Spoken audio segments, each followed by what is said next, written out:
Hi everyone, this is Talrasha. Welcome to my channel.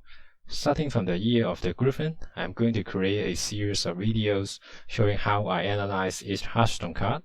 But before that, I would like to give you an introduction about the method I used so that you can understand what I am referring in my future videos. I wish you will find the information useful and interesting. First, about the card database.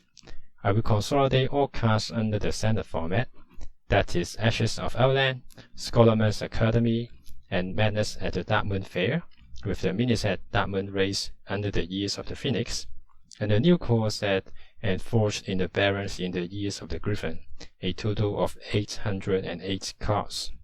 And I will add upcoming expansions to the database so that the information in my future video will be kept updated. I will review each card in 4 directions. Mana pricing will show you how cheap or how expensive the card is being priced within the class and within the standard format. Keywords is about how many similar cards sharing the same keywords or effect within the database. Value score is a point adding system to evaluate the value being generated by the card. Lastly is a matrix combining the mana pricing and the calculated value and a grade that I give to each card. Let's start with mana pricing. I will use the normal distribution curve to define the pricing level of each card. If a card is cheaper than 84.1% of all other cards, I will say it is in Zone 1. If a card is cheaper than 50%, it is in Zone 2. With just cheaper than 15.9% of the total, it is in Zone 3, and all the remaining are in Zone 4. So the lower the zone, the cheaper the card when comparing with others. Secondly, the card test. Apart from the official keywords and minion types, I will consolidate some major keys effect. For example, minion buffs, cast draws, and direct damage, so that you can have a quicker look of how rare the card effect was, and if any replacement or combo cards are available. Next is about the value score. I will evaluate each card with a point adding system. If a card creates immediate active effect, such as a minion with battle cry or other direct impact spells, I will give it 3 points. If a card provides strong immediate impact but has a condition, I will give it 2 points. If the conditioned effects only provide a general impact, I will only give the card 1 point. For passive effect, if the effects can be applied in most of the block condition, I will give it 2 points. If the effects are a bit narrower, 1 point. And if the card belongs to a minion type or spell school, since the card still will have a higher chance to be supported and synergized by that certain type, I will add a point to it. But if the card does not have a print card type, but do share some keyword synergy, I will also give a point to it. Say for example, the Redeemed Paralife. It has a narrower application passive, which gets a point, and synergizing the keywords outcast earn another point. Lastly, to make it fair, if a card has a downside, I will deduct a point from it. By doing this simple calculation, I can derive the value of each card systematically and see if they are with low, general, or high value.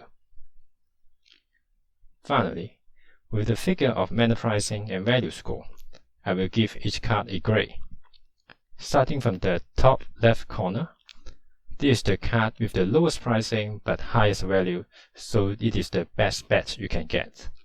The next tier I call strategic. This is the card that can generate value in most of the time and are the core of your game strategy. They may not as cheap as the best bet, but still should earn your attention. For the first tier, I call it mindful, because they don't have outstanding value, but could be relatively cheap in some case. So please consider it mindfully and think how to create combo to get the best from this card. And the worst cards are those cards with lowest value and expensive in pricing.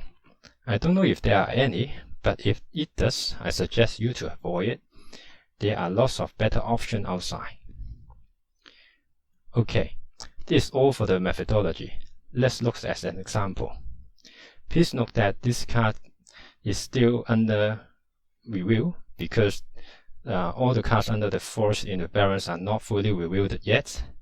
So I will review this card again in the Hunter video when the expansion is fully released.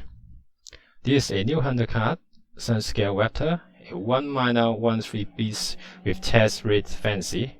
Shuffle a Sunscale Raptor in your deck with permanent +2/+1. Even it only costs 1 mana, is fall under Zone 2 in both Hunter class and in the standard format. It has 2 keywords. The first one is fancy. There are only 1 fancy out of a total of 5 in the standard format. Right now, not many synergy opportunity are expected, but the keywords alone is very strong. The second keyword is more meaningful, is being a beast. Hunter has 16 beast synergy cards within the class and accessible to 15 more from neutral minion, or more accessible to the total number available in the standard format, which is very strong. So the value score is +2 for a conditional strong active event, +1 for being a beast, and +1 for having the fancy keyword, which make up a total of 4 points. Mana pricing in Zone 2 with 4 value points means the cards has a grade of strategic. Once again, not all cards from Force in the Barrens are available yet, so this grading is subject to final review. Alright, this is the end of the introduction. I wish you find it interesting and useful. I have to wait until all cards in the new expansion become available to complete my database to make my analysis meaningful. If you don't want to miss my next video, please hit subscribe. If you have any comments and questions, please feel free to drop me a message below. Thank you for watching and see you soon.